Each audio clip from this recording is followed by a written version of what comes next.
యాదగిరిగుట్ట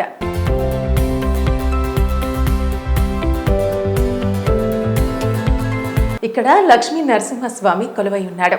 ఒకప్పుడు గుట్ట మీద చిన్నగా ఉండే నరసింహస్వామి ఆలయం ఇప్పుడు మినీ తిరుపతిగా రూపాంతరం చెందింది. ఇప్పుడు ఈ ఆలయాన్ని తెలంగాణ తిరుపతి అని కూడా అంటారు.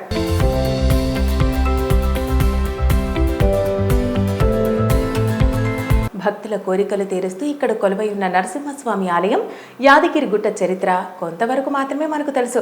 కానీ నరసింహస్వామి ఈ గుట్టపై ఎందుకు వెలిచాడు, యాదగిరి అని ఈ క్షేత్రానికి పేరెందుకు వచ్చింది, నరసింహస్వామి గుట్టలపైనే ఎందుకు కొలువై ఉంటాడు అనే పూర్తి వివరాలు ఈ స్టోరీలో. పూర్వం యాదవ మహర్షి అనే ఒక ముని ఉండేవాడు. ఈయన ఋష్యశృంగ మహర్షి శాంతల పుత్రుడు. ఈయన విష్ణు భక్తుడు.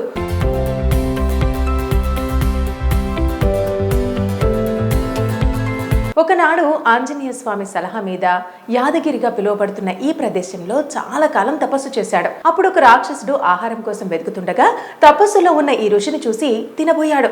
ఆ విషయం తపస్సులో ఉన్న ఋషికి తెలియలేదు. గాని ఆయన ఎవరి గురించైతే తపస్సు చేస్తున్నాడో ఆ విష్ణువుకి తెలిసిందే. అప్పుడు విష్ణుమూర్తి సుదర్శన చక్రం వచ్చి ఆ రాక్షసుని సంహరించింది. అది చూసిన ఋషి ఆ సుదర్శన చక్రాన్ని పలు విధాలుగా ప్రార్థించి భక్తులకు ఏ విధమైన బాధలు కలగకుండా దుష్ట సంహారం చేస్తూ అక్కడే ఉండిపోమ్మని కోరుతాడు. ఆ సుదర్శనం అనతి కాలంలోనే అక్కడ వెలియబోచున్న లక్ష్మీ నరసింహస్వామి ఆలయ శిఖరాన షట్కోణాకారణ వెలిసిందని పురాణాలు చెబుతున్నాయి. తర్వాత యాదవ మహర్షి తన తపస్సును కొనసాగించాడు. ఆయన తపస్సుకు మెచ్చి నరసింహస్వామి ప్రత్యక్షమయ్యాడు. యాదవ మహర్షి కోరిక మీద అక్కడ లక్ష్మీ నరసింహస్వామి వెలిశాడని కథనాలు చెబుతున్నాయి. ఆ ఋషి కోరిక మీదే ఆ కొండ యాదగిరిగా ఋషి పేరు మీద ప్రసిద్ధికెక్కింది. ఆ ఋషి తపస్సు చేసింది, స్వామి ప్రత్యక్షమైంది కొండ కింద ఉన్న పాత లక్ష్మీ నరసింహస్వామి గుడి దగ్గర అని చెబుతారు పండితులు. యాద మహర్షి కోరిక మీదే ఆంజనేయ స్వామి యాదగిరిలో క్షేత్ర పాలకుడిగా కొలువై ఉన్నాడు. ఈ క్షేత్రానికి సంబంధించి మరో కథ కూడా ప్రచారంలో ఉంది. ప్రహ్లాదుని రక్షించడానికి అహోబిలంలో నరసింహస్వామి స్తంభాన్ని చీల్చుకొని వచ్చి హిరణ్య కశిపుని సంహరించిన తర్వాత ఆ భీకరమైన రూపాన్ని శాంతపరచడం ఎవ్వరికి సాధ్యం కాలేదట. అప్పుడు దేవతలంతా లక్ష్మీదేవిని ప్రార్థిస్తే ఆవిడ ప్రత్యక్షమై స్వామిని శాంతింపజేసిందట. అప్పుడు ప్రహ్లాదుడు స్వామివారిని అక్కడే ప్రసన్న రూపంలో కొలువై ఉండమని కోరాడట. అయితే స్వామి ఉగ్ర రూపంలో దర్శనమిచ్చినందున ఆ ప్రదేశంలో శాంత రూపంతో కొలువై ఉండటం లోక విరుద్ధమని అక్కడికి సమీపంలో ఉన్న యాదగిరిలో శ్రీ లక్ష్మీ నరసింహస్వామి అర్చామూర్తిగా లోక కళ్యాణార్థం కొలువై తీరుతాడని బయలుదేరాడు. లోక కళ్యాణార్థం కొలువై తీరుతానని బయలుదేరారు. అప్పుడు లక్ష్మీ సమేతుడై కొండపై గుహలో వెలిచారు. ఆయన వెంట ప్రహ్లాదుడు సకల దేవతలు వచ్చి ఆయనతో పాటు ఇక్కడ కొలువు తీరి స్వామివారిని సేవిస్తూ వచ్చారని కొన్ని శాస్త్రాలు చెబుతున్నాయి. ఇక రాక్షస సంహారం చేసి లోక కళ్యాణం చేశారనే సంతోషంతో స్వామివారి కాళ్ళని బ్రహ్మదేవుడు ఆకాశగంగతో కడిగాడని, ఆ ఆకాశగంగ లోయలోంచి పారి విష్ణు పుష్కరిణిలోకి చేరిందని పండితులు అంటున్నారు. ఈ పుష్కరిణికి కూడా చాలా ప్రాముఖ్యత ఉంది. ఇందులో స్నానం చేసి స్వామిని సేవించిన వారికి సకల కోరికలు నెరవేరుతాయట. ఇక్కడ పితృకార్యాలు చేస్తే పితృదేవతలు ఆశీర్వదిస్తారని భక్తుల నమ్మకం. ఇక్కడ చాలా మంది భక్తులు ఆరోగ్యం, గ్రహపీడ నివారణ తదితర కోరికలతో కొన్నాళ్ల పాటు ఇక్కడ ఉండి విష్ణు పుష్కరిణిలో స్నానం ఆచరించి స్వామిని సేవిస్తే రోగాలు నయమైపోతాయని వారి నమ్మకం. ఇప్పటికీ రోజు రాత్రిళ్ళు ఆ చుట్టుపక్కల కొండల మీద తపస్సు చేసుకుంటున్న ఋషులు విష్ణు పుష్కరిణిలో స్నానం చేసి స్వామిని అర్చిస్తారట.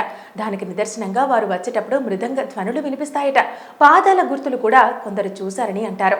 వీటికి నిదర్శనం స్వామిని అర్చించిన గంధ పుష్పాలని అంటారు. మెట్ల మార్గాన వెళితే దోవలో శివాలయం కనపడుతుంది. ఇక్కడ శివుడు లక్ష్మీ నరసింహస్వామి కన్నా ముందు స్వయంభుగా వెలిశాడని అంటారు. అంతేగాక మెట్లు ఎక్కి స్వామిని సేవించిన వారి కీళ్ల నొప్పులు తగ్గుతాయని భక్తుల నమ్మకం.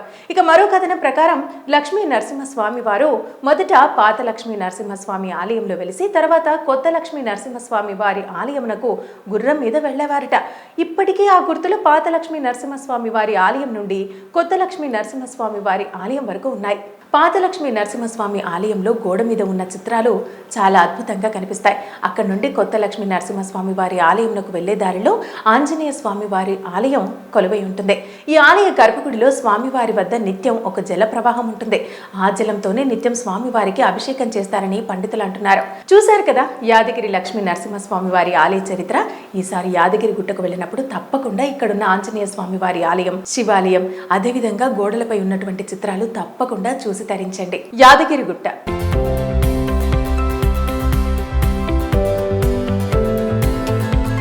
ఇక్కడ లక్ష్మీ నరసింహస్వామి కొలువై ఉన్నాడు. ఒకప్పుడు గుట్ట మీద చిన్నగా ఉండే నరసింహస్వామి ఆలయం ఇప్పుడు మినీ తిరుపతిగా రూపాంతరం చెందింది. ఇప్పుడు ఈ ఆలయాన్ని తెలంగాణ తిరుపతి అని కూడా అంటారు.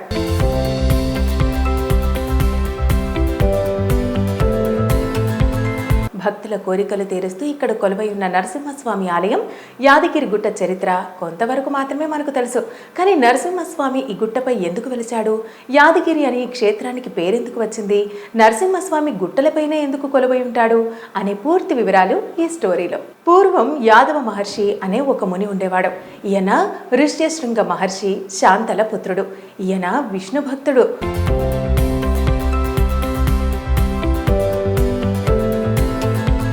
ఒకనాడు ఆంజనేయ స్వామి సలహా మీద యాదగిరిగా పిలువబడుతున్న ఈ ప్రదేశంలో చాలా కాలం తపస్సు చేశాడు. అప్పుడు ఒక రాక్షసుడు ఆహారం కోసం వెతుకుతుండగా తపస్సులో ఉన్న ఈ ఋషిని చూసి తినబోయాడు. ఆ విషయం తపస్సులో ఉన్న ఋషికి తెలియలేదు గాని ఆయన ఎవరి గురించైతే తపస్సు చేస్తున్నాడో ఆ విష్ణువుకి తెలిసిందే. అప్పుడు విష్ణుమూర్తి సుదర్శన చక్రం వచ్చి ఆ రాక్షసుని సంహరించింది. అది చూసిన ఋషి ఆ సుదర్శన చక్రాన్ని పలు విధాలుగా ప్రార్థించి భక్తులకు ఏ విధమైన బాధలు కలగకుండా దుష్ట సంహారం చేస్తూ అక్కడే ఉండిపోమ్మని కోరుతాడు. ఆ సుదర్శనం అనతి కాలంలోనే అక్కడ వెలియబోచున్న లక్ష్మీ నరసింహస్వామి ఆలయ శిఖరాన షట్కోణాకారణ వెలిసిందని పురాణాలు చెబుతున్నాయి. తర్వాత యాదవ మహర్షి తన తపస్సును కొనసాగించాడు.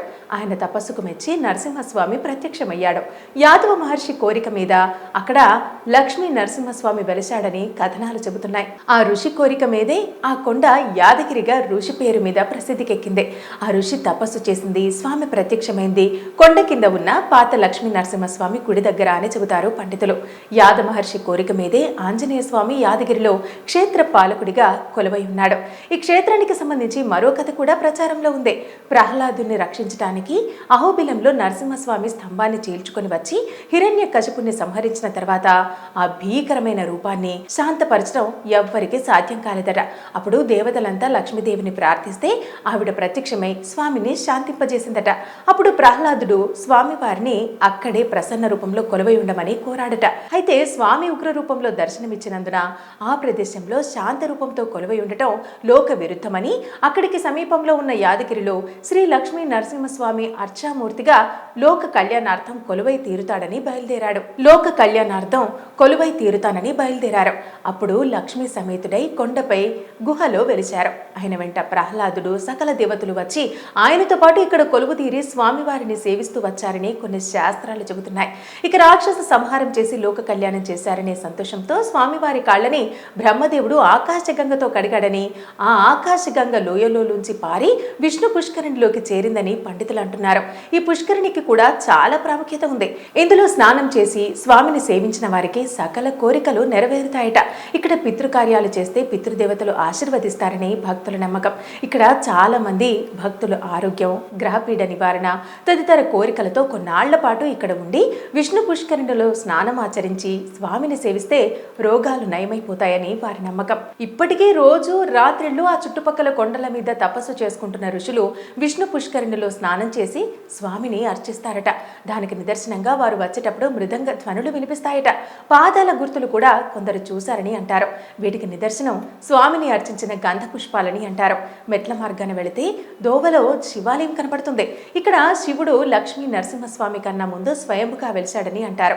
అంతేగాక మెట్లు ఎక్కి స్వామిని సేవించిన వారి కీళ్ల నొప్పులు తగ్గుతాయని భక్తుల నమ్మకం.